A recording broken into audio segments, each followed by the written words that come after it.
So, good afternoon, everyone. I know almost nothing about digital finance. Fortunately, that's not my area of expertise, but I do have some thoughts, reflections, ideas to share with you today. And my own journey from England began in 1975 when I left England and traveled overseas, overland to India, and spent for a year in India and in Iran and in various places, learning about life, learning about Buddhism, which for me came to be more or less the same thing. And in 1978, I arrived in Thailand and went to Ubon, became a student of Venerable Ajahn Jayasaro, one of the great Buddhist masters of the present generation, present age, and I've been here ever since. So one of the things that really drew me to Buddhism is that it encourages questions. I was always a very inquisitive person, and I like the fact that you're encouraged to question, you're encouraged to doubt the teachings, which seem to me quite unexpected and unique in a religious tradition, to find that doubt, rather than being something to be feared or repressed, is welcomed.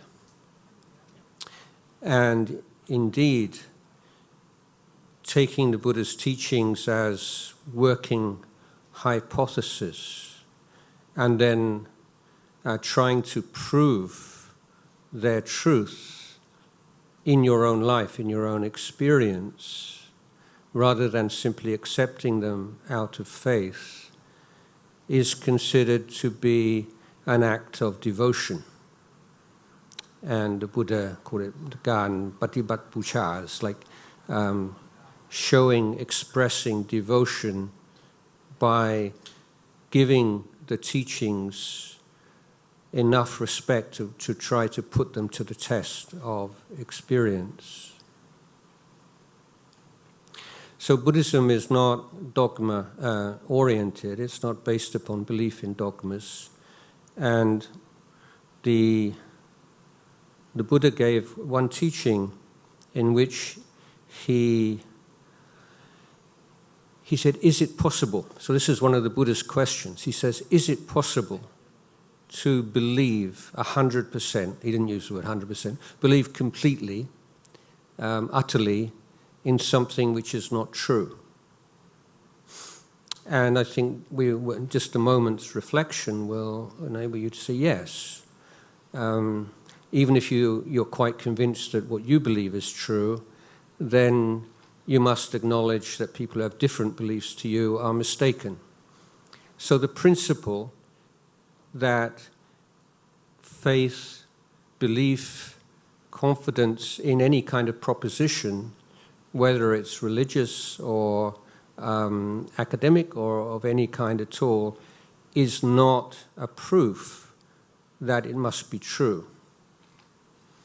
So this is a really important principle. This is one of the things that I'd like to share with you today, the sense of being right and the absolute confidence in any kind of proposition is to be doubted, because it is, I would say, an irrefutable truth that it is possible for us to believe in things which are not true. So for me as a child, I started off with Father Christmas, and then it goes from there, and of increasing sophistication perhaps, but the principle remains the same. So the Buddha is recommending that we're constantly examining our assumptions, examining our basic premises. And one of the most important principles, and one which in fact is the heart of the very last teaching he gave before he left the world, was the teaching of appamada, which is usually translated into English as heedfulness. But that's not a word that's very much used in present day. The meaning of it is that nothing can be taken for granted.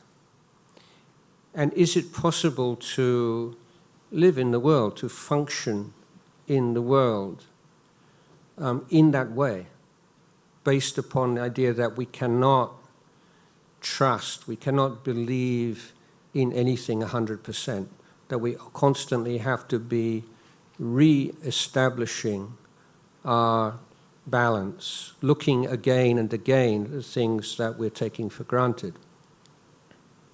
There is a Japanese martial art, which some of you may be familiar with, called Aikido. And one time I read an account of one of the great modern masters of Aikido. I was in discussion with one of his leading students, and the student was praising his teacher. And he said, "Master, in all the years I've been studying with you, I've never seen you lose your balance." And the master said, "You haven't been looking closely enough. I lose my balance quite a lot. But where I differ from you is that I recover my balance very quickly, so quickly that you don't notice." So there's a lot of talk about finding balance between this aspect of your life and that aspect of your life, as if there is this kind of equilibrium that you can attain and then you'll be okay. But in fact, the factors, the causes, the conditions that come to play in our life day by day, whether it's in our personal life or our working life, are so complex that balance is not really feasible over any period of time. But what you can learn to do is how to re-establish your balance when you lose it. And this is a life skill that's really worth learning.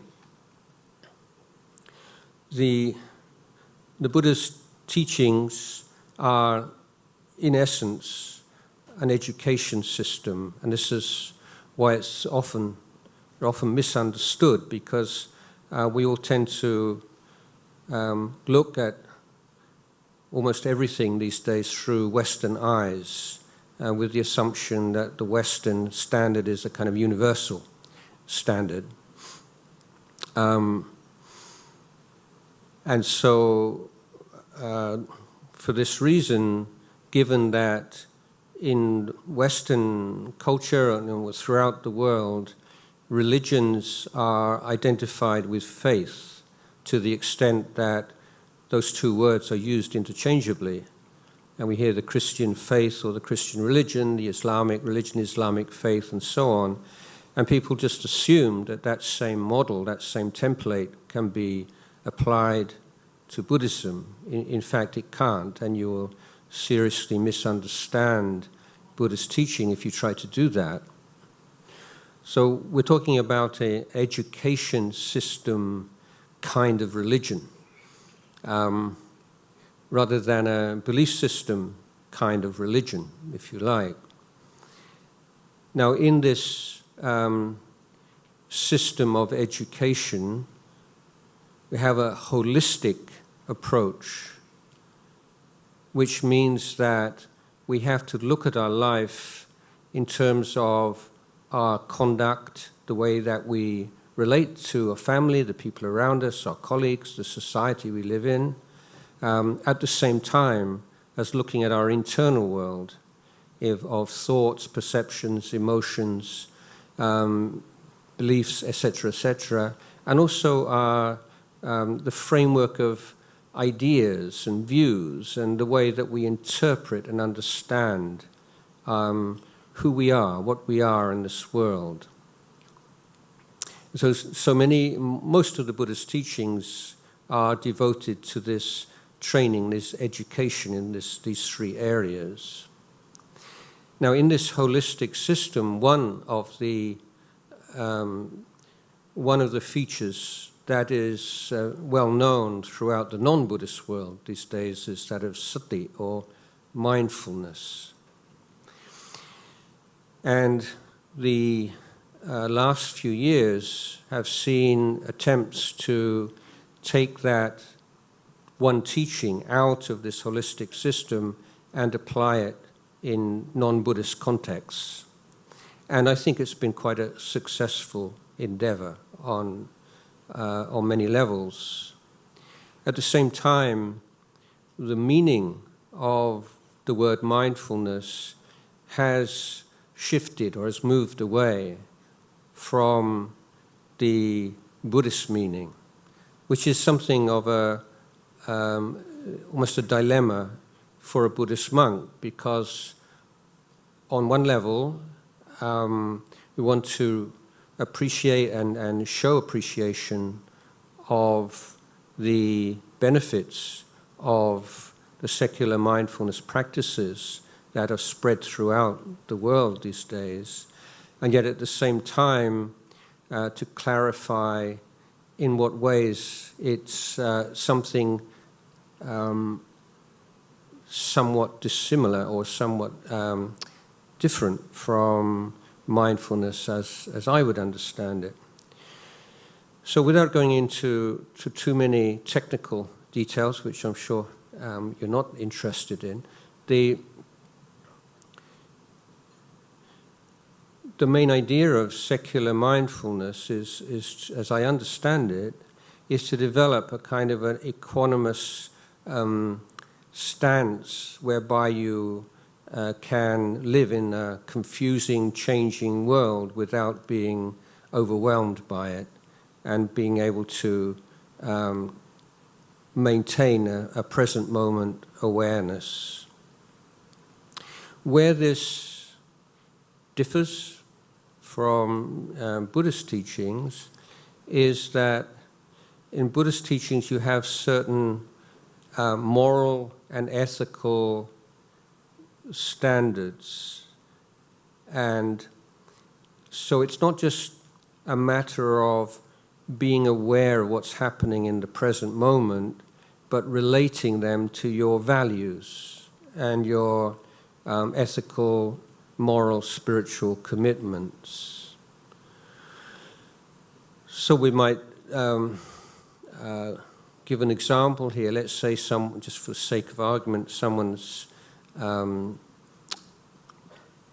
bank robber, let's say, and they're breaking into a bank vault in the middle of the night. So they're totally in the present moment and aware exactly of everything that's going on. Their minds are not caught up in memories and emotions and imaginations and fantasies, totally grounded in the present moment. But the action itself is illegal and is something that's going to cause suffering to themselves and others in the future. So in that case, the mindful approach from Buddhist sense is stop, don't do that. Whereas the kind of general understanding of mindfulness is just be aware of what's going on. Okay. So I think that it is important that to return to the theme I began this talk, is that we give ourselves time to ask ourselves questions about the big questions, the things, the big issues.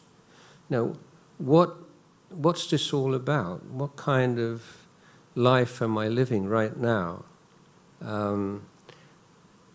And we all have a deep need for meaning. This is something I think that clearly distinguishes us from animals, beings in other realms, that if human beings have no sense of meaning, then they tend to fall prey to mental disorders of various kinds, and physical also in many cases. So recognizing that we have, if you can accept this again as a hypothesis, that apart from our needs for food and clothing and shelter and medicines in time of sickness, we also need to feel that our life makes sense. And if we don't, we're going to be in a bad way. So the question is not, one that you may often hear is, what's the meaning of life? As if there is something out there called a meaning, just one thing that you can discover, but it's what you are currently choosing to give your life a meaning, if you feel it does have a meaning. And although you may well not have made some specific decision, this is my goal, this is what gives my meaning, gives meaning to my life. Generally, you can discover that you have some kind of organizing principle, some kind of basic ideas that you don't question, and they are what gives you that sense of purpose, what gets you out of bed in the morning, what motivates you. And it's here that Buddha is saying, stop and look at this and really question whether you've made a good choice in your goal, or is your goal correct one, a nourishing one? Is it an incomplete? Is it faulty in some way? So we can ask whether making a lot of money, that's for many people, that's their organizing principle. That's what gives their meaning to their life. You say, is that a good organizing principle? Is it something which is really uplifting and give you a sense of pride in your life, wholesome pride? Because I think that's quite a simple and easy, immediate kind of test. When you get home at night or before you go to bed at night, can you feel proud of yourself for anything you've said and done today? You can say, well, whatever the material consequences of that, I just feel good. That was a good thing to do. We're not getting into any kind of profound philosophy here. It's just, I did a good thing. I said a good thing. I feel good about that. Because that is a profit, I would say. It's not a profit that you can measure, but it's something that you can feel quite clearly. So making money, to what extent does that satisfy this deep need we have for meaning? Or is it a rather unwise, superficial substitute for something that might give us a much more beautiful life and happy life? So to be, I think many of you are familiar maybe with the kind of questions asked of young people. Say, what do you want to be when you're grown up? Now, my generation, I want to be a doctor or a sailor or a spaceman or whatever. And then over the past 20, 30 years, the answers that become more and more popular is, I want to be famous. I want to be this. It's not what people want to do, it's what they want to be. They want to be things. And from Buddhist point of view, a healthy life is based upon doing rather than being, or doing rather than believing. It's what you do. It's very practically oriented. And if in your working life, the goal that you've established for yourself is something like profit, money, wealth, status, then given the fact that probably 99% of the wisest people who've ever lived in the world, and there's something of a consensus here, that those kinds of goals are not ultimately fulfilling, at the very least should be questioning them on a regular basis. You know, now I've got this amount of wealth, this amount of status, this amount of fame. Is it really doing for me what I hoped and expected? Is it a disappointment? Is there, am I falling foul of the sunken cost fallacy? You think, yeah, well, I haven't got that happiness yet, but if I keep going and keep striving away, then it will come eventually. So that's faith, isn't it? But is it based upon observation and understanding of what's really going on, or is it just hope? One well-known spiritual story is of a Sufi figure famous throughout the Middle East, throughout the world, and Mullah Nasruddin, and he's sitting on the front of his house with a big sack of chili peppers, and he eats a chili pepper and just scrunches up. He says, "Oh, that's so spicy," and he throws it away. And then he picks up another one and he does it again and again and again. And somebody asks him, "What are you doing? Why you keep eating these chilies if you don't like that taste or what it does to you?" And he said, "Yeah, I'm looking for a sweet one."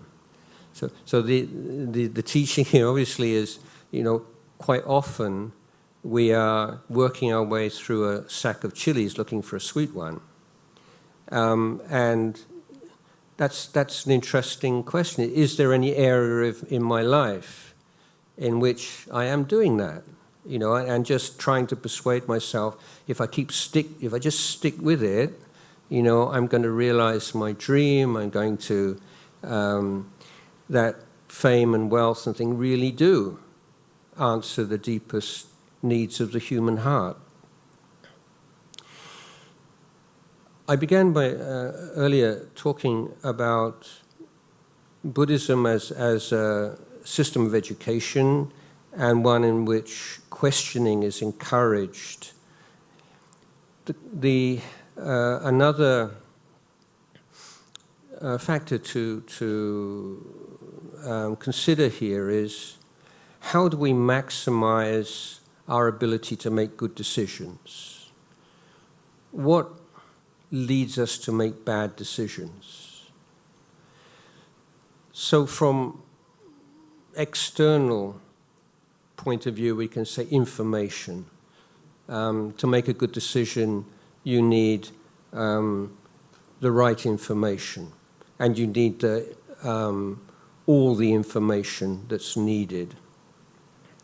But quite often we have a problem because we can't really be sure whether we have all the information we need, or perhaps there's just too much information and we don't have the time or the resources to sift through all the information. So there's that side of it. But the inner side is that our minds are very often influenced by irrational elements. And moods, emotions, prejudices, fears, anxieties, desires. And we quite often don't make as good decisions as we might. And so here the question is, in our lives at the moment, is this something that we're working on? Do we have any strategy to increase the clarity of our mind and the quality of our decision making? What exactly and practically speaking on a daily basis do you do to do that? And so if you're decided like emotional stability, the ability to put down anxieties and fears and desires to be able to look at things with a clear mind is an important life skill, then you do need to have some regular, systematic training. And this is what, mindfulness training and meditation practice is all about. Meditation is, I think, somewhat fetishized these days. It's made into this kind of special kind of mystical thing, or it's a magic potion, a magic bullet. It's not by any means. And meditation practice is, for the most part, really hard work. If you think I'm just going to meditate and relax, you'll fall asleep. And falling asleep is not meditation, it's the opposite of meditation. In Buddhist meditation, the idea is to wake up and to be awake to your experience in as clear and bright and sharp a way as is possible. And to do that, there's a lot of donkey work. It's like you want to play a piano concerto. You have to spend a long time learning just the basic notes and how to manipulate your fingers and so on and so forth, years and years. And mental training is no different. It's hard work. And the kind of qualities that you need are patience and persistence and commitment. And you have to be very intelligent about how you motivate yourself. And the whole question of wise, unwise, constructive, destructive motivation is an intrinsic part of this kind of training.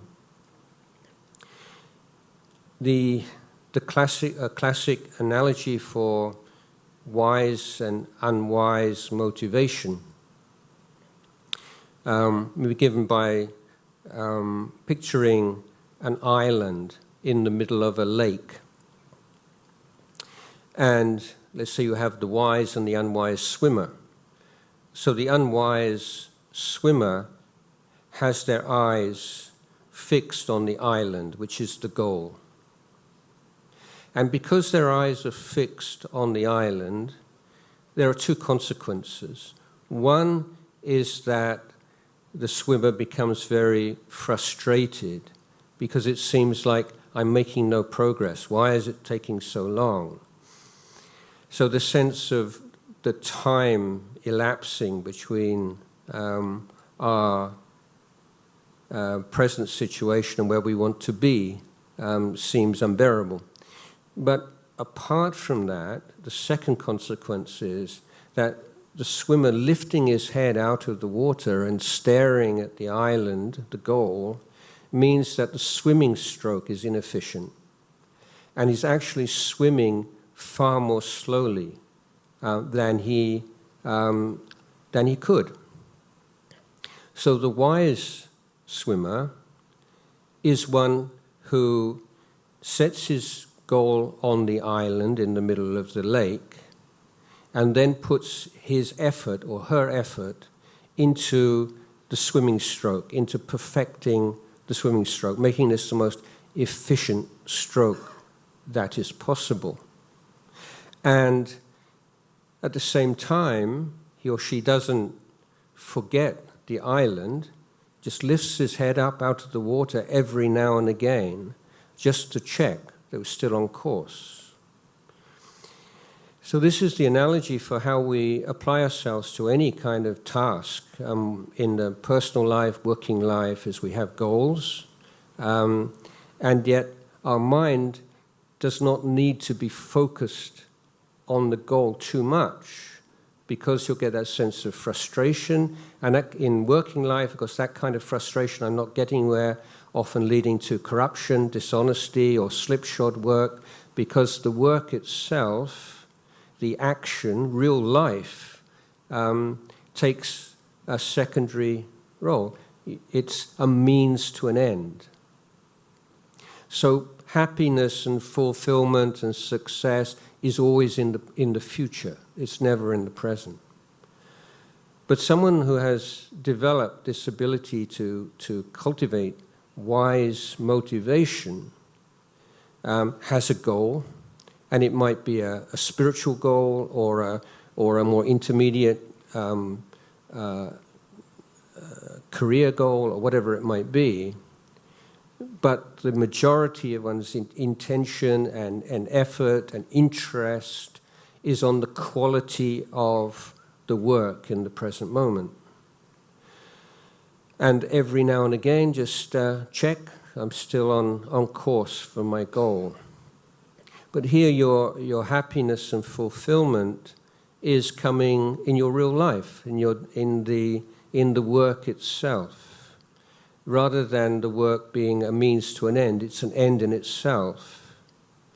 And if you have that kind of interest and commitment to try to increase the quality of the work itself, then the goal will tend to arrive. It's not you're making some kind of noble sacrifice of success for some kind of spiritual high in the daily life. These things are compatible, they're one and the same. So I'm sure in your careers and in your life generally, you will have come across very smart people doing very stupid things. This for me has been an object of interest since I was a teenager, and teachers at my school are people, and generally I think, she's so smart, she's so clever, why would you? And seeing that as human beings, we can be very intelligent in certain areas of our life and very stupid in other areas of life. We're not just one thing or the other. We can have very many intelligent moments in a day, interspersed with a number of very consequential, stupid moments in a day. It's the nature of the human mind. We can be blinded by all kinds of mental factors and the cognitive fallacies, like where, for example, the most common one where we give weight and importance and interest to information and views and opinions that support ones that we have already, and we minimize or ignore views and opinions that clash and undermine the views we have already. This fundamental weakness of the human mind, it's more of a problem with educated people than uneducated people. Because if you're educated, you are able to justify your conduct and justify your beliefs in the face of conflicting information far more successfully than people who don't have that kind of intellectual training. So intellectual training is a two-sided sword. It's not just a good thing in itself. And this is why meditation, coming back to this, or the willingness to stand back from your life and look at the big picture every now and just settle into the real world. And your real world's not in a screen. Real world is what you're seeing with your eyes right now, what you're hearing, the smells, the tastes, the physical sensations, the mental factors arising. This is your real world. And we're talking about the digital world. That's a subset of the real world. It's not like your life is a subset of the digital world. It's not like that's the reality that we have to adapt to. That's one part of our life, but we tend to lose our contact with how we're really feeling about things, what's really going on in our lives. So at the same time as within a second, we can know what a loved one's having for lunch in a restaurant halfway around the world, and yet be blind to most basic things that are going on in our own hearts, not because we can't know these things, that we don't have the capacity. We do, but we're not interested enough. We don't really think it's important, or we think it's a kind of distraction from the real work, which is making money and all these things, or doing our other duties. So I'm not meaning to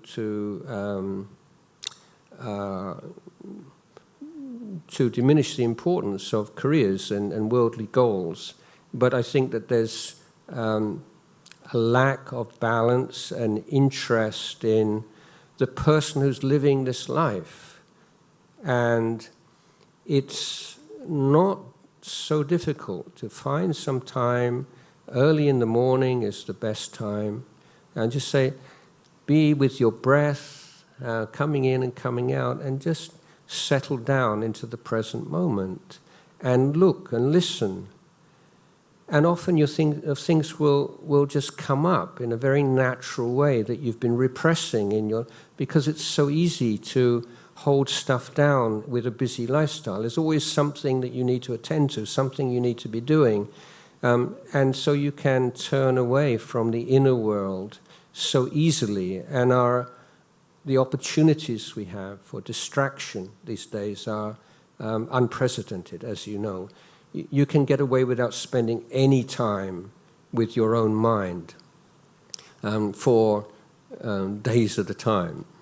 Have so many things that can take you away from the simple reality, the basic, fundamental reality of being a living human being. So you have to make time. The time won't appear just by itself. And then you have a basic exercise, for example, being aware of the breathing process in breath, something very, very simple. And that's the point. It has to be simple. You don't want to be thinking about it. And that provides a screen on which you can see what's really going on in your mind these days. And things will sort of just float to the surface. You say, well, why am I making such a fuss about such a small, insignificant thing? And you suddenly just see, it's just not worth it. And also, there can be, on the other side of the coin, in the sense of, this is not a small thing at all. This is important. I really need to deal with this. I can't just keep procrastinating and putting off. I really need to see to this right now. So you're communicating with yourself. We communicate. We're in contact with people through WhatsApp and FaceTime and internet, etc., etc., etc. But we've lost the art of communicating with ourselves. And so whether we're living in the Stone Age, the Bronze Age, the Machine Age, the Atomic Age, the Digital Age, certain basic realities never change. And this human life, we don't want to suffer, we want to be happy, we want to have a life we can that has some sense of meaning and purpose.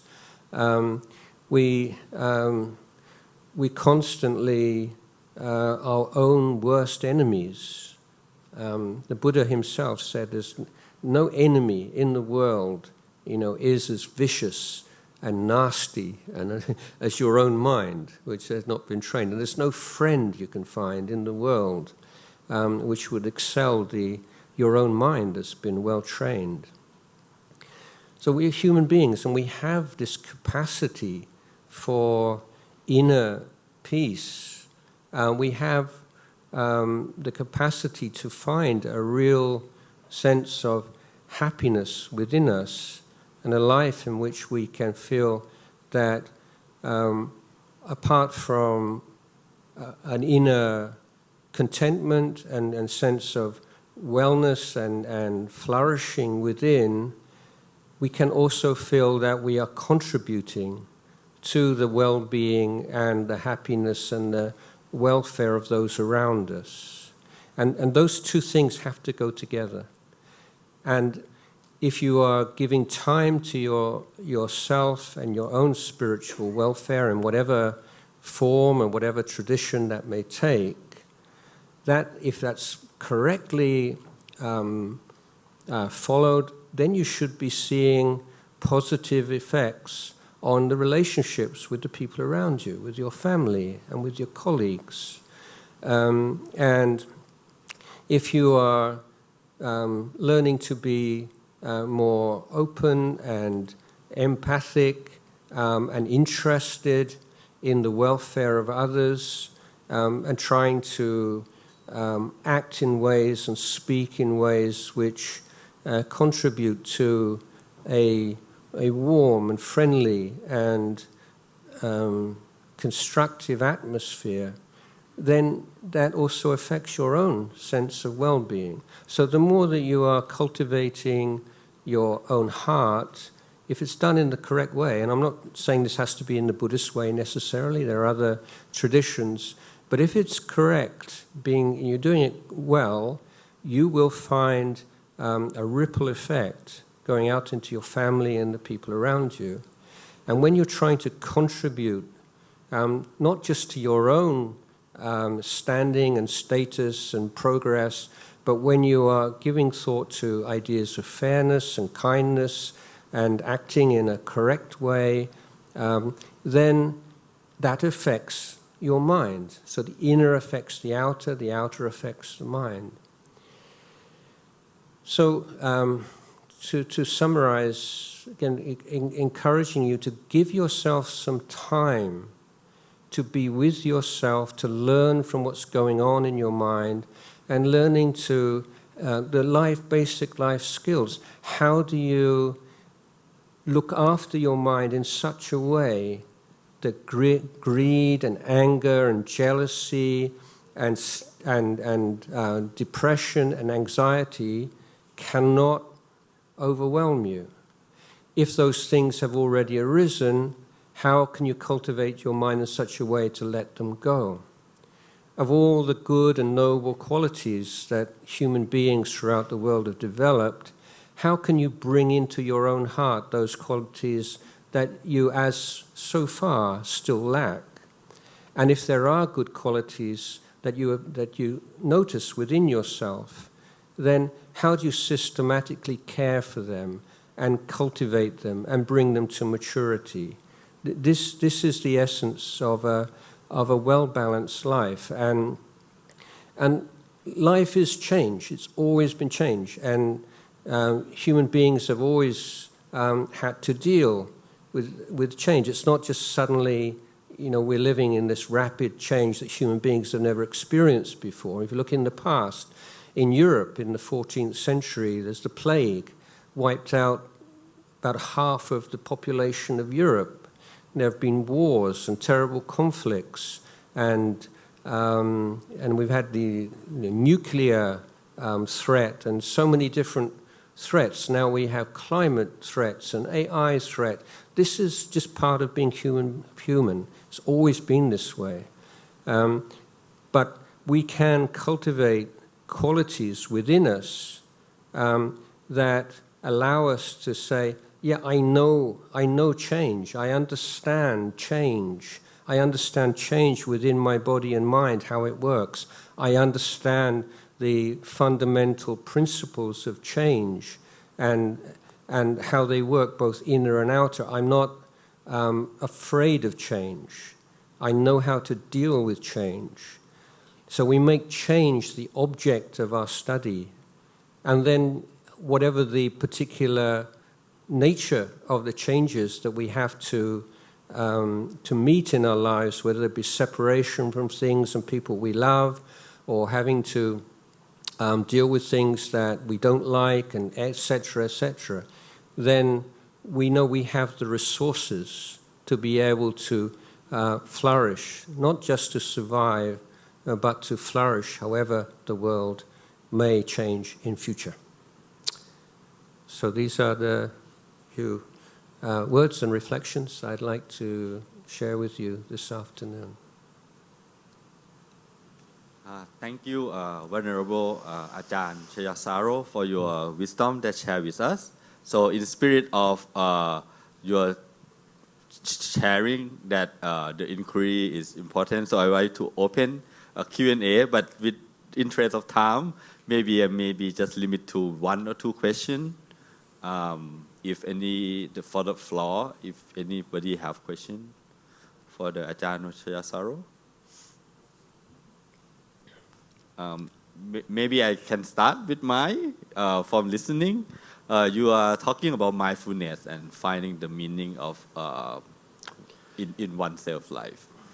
I was just wondering, by listening, does it apply to, or how do you see it apply to society or organization? Is it like, does it mean as an organization, maybe like as a BOT, to have a mindfulness? Or is it only apply more on like individual level? Or maybe to return to a point I made in the talk, that I don't see mindfulness as sort of a separate, independent kind of quality that you can just sort of add on to your life and then solve all your problems. It's part of a larger kind of strategy and systematic way of living in the world. And so with the popularity of the secular mindfulness, there have been some interesting kind of pushback, and I think it's, for example, there are large companies in the States who, to put it bluntly, rather take advantage of their employees. So that movement we've seen over the past years of increasing workload and decreasing the workforce, so people getting really stressed out. And so these companies are providing like mindfulness courses. And so they're not taking any responsibility for the fact that the structure, the way that things are set up in the company are conducive towards stress, because they're just too much for people to be able to deal with. But now it's like, your problem is you don't have enough mindfulness. You practice mindfulness and you'll be all right. So this is a way that spiritual teachings can be employed in worldly ways, and that, rather than being a way of improving quality of life, they're just like sticking plasters or just ways of avoiding the basic issues. So although Buddhism says everything begins with the mind, it doesn't say everything's in the mind, because the Buddha says you need to look at structures and creating structures, whether these are laws or regulations, agreements, things which are in harmony with the principles of Dharma and human flourishing. Because if you have meditation practices and techniques, even if you have enlightened teachers, but you're living in an unskillful way, or the way that you're living together is stimulating all the defilements and the qualities which you're trying to abandon in meditation, it's like 1 step forward and 2 steps back.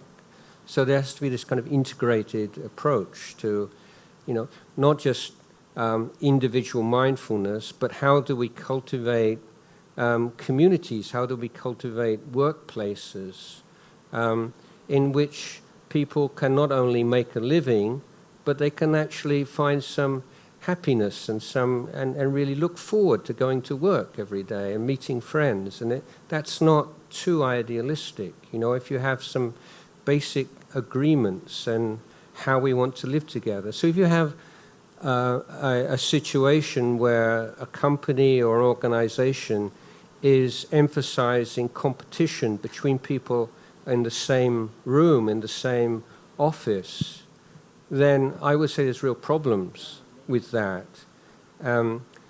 Some years ago, I was in China, and some teachers were telling me that they have this competition in schools, where big school, and maybe you have like 7 or 8, say, third grade classes, and then the teacher who teaches the class which has the lowest overall success rate gets sacked at the end of the year.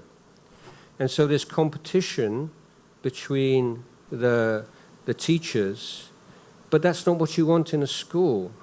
You want teachers to be sitting and sharing experiences and how to deal with difficult kids and supporting each other when they're having a difficult time.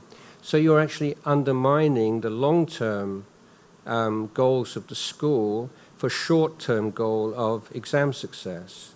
And so in many organizations, you have this two conflicting forces, this idea, it's almost like a religious dogma that whenever you introduce competition, you'll have an increase in efficiency. And I would say it's very unscientific. It's not proved at all by data. And that at the same time, you want to have a healthy, thriving community. But if you're stimulating two conflicting things at the same time, it's not going to work very well. So mindfulness is just one part of it. It's part of a much bigger picture about how do we want to live together as human beings. And, Thank you. Anybody in the floor? Maybe just one last question.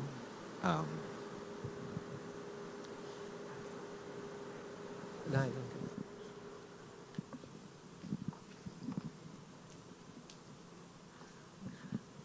อาจารย์ครับพยายามที่จะสงบแต่ก็ไม่สงบแล้วเราจะอยู่กับสิ่งนั้นได้ไงท่านอาจารย์ชากับอาจารย์สุเมโธได้เคยให้คำสอนหรือแนวทางไว้ไหมครับสงบช่างมันไม่เป็นไรไม่ต้องสงบก็ได้แต่ให้รู้เท่าทันสิ่งที่ไม่สงบคือเวลาเราภาวนาเพื่ออะไรเพื่อจะได้เห็นเพื่อจะได้รู้เท่าทันสิ่งที่ไม่สงบอยู่ในใจเพราะก่อนจะถึงความสงบต้องปล่อยวางสิ่งที่ไม่สงบจะข้ามไปเลยไปสู่ความสงบถ้าได้มันจะเป็นมิจฉาสมาธิจะเป็นความสงบที่ขาดปัญญา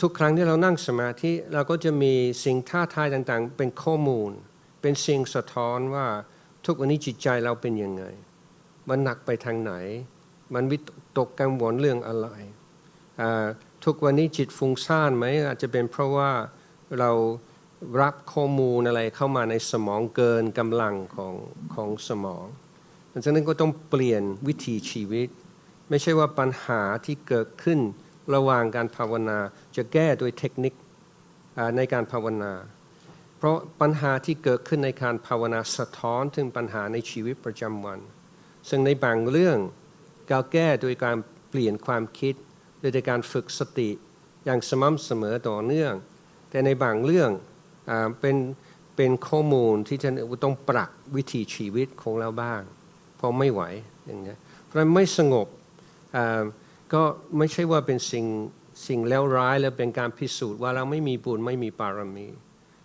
คือเป็นข้อมูลที่จะทำให้เราสามารถพัฒนาชีวิตได้ Shall I translate or is most people here Thai single yes thank you very much so unfortunately so as a representative for everybody here I would like to express our deepest gratitude for the Venerable Ajahn Jayasaro for sharing your wisdom with us today. And so I would like to hand things over to the MC. And lastly, I would like to also กราบขอบพระคุณพระอาจารย์มากนะครับที่มาช่วย Yes, so this is the end. Thank you.